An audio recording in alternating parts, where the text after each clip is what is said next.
High বন্ধুরা, তোমরা সবাই কি করছো? দেখো, আমি এখন বসে আছি, তোমাদের সাথে কথা বলতে এলাম ক্যামেরাটা অন করে। একটু আগে বানাচ্ছিলাম দিলখুশ।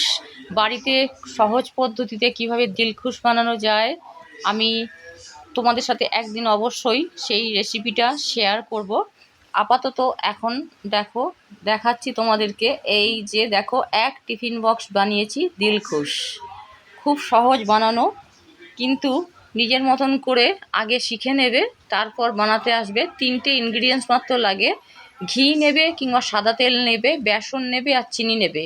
এটা দিয়ে বানানো হয়ে যায় দিলখুশ। দেখো, বাজারে যেমন দিলখুশ পাওয়া যায় ঠিক তেমনই খুব সহজেই বানানো যায়, সুস্বাদু।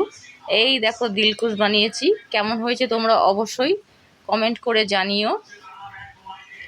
আর আজকে ডিনারে খাবো সুজির ধোকলা। সুজিটা দই আর জল দিয়ে ভালো করে ব্যাটারটা তৈরি করে রেখেছি, একটু ফুলতে সময় দিয়েছি আর কি।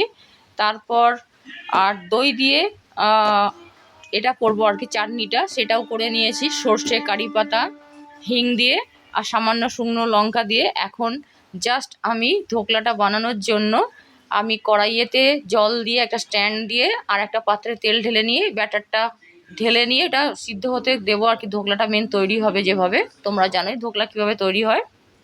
আজকে ডিনারে সেটাই খাবো। প্রতিদিন রাত্রিবেলা ভাত খেতে ভালো লাগে না, দুপুরবেলা ভাত খেয়েছি। আর এখন দেখো কি সুন্দর ওয়েদার, এত বাজ পড়ছে, এত বাজ পড়ছে, ভীষণ ভালো লাগছে। গরমটা একটু কমেছে, স্বস্তি পেলাম, ঠান্ডা হাওয়া দিচ্ছে আর প্রচণ্ড জোরে বাজ পড়ছে। আমি সব জায়গাতেই খবর নিলাম, সব জায়গাতেই একই অবস্থা ওয়েদারের। একটু ঠান্ডা হচ্ছে, এত গরম পড়েছে সত্যি টেকা যাচ্ছে না। ঠান্ডা গরমে সবার শরীর খারাপ হয়ে যাচ্ছে। এই দেখো, ওই ক্যামেরাতে দেখতে পাচ্ছি এখানে একটা কিছু হয়েছে আমার।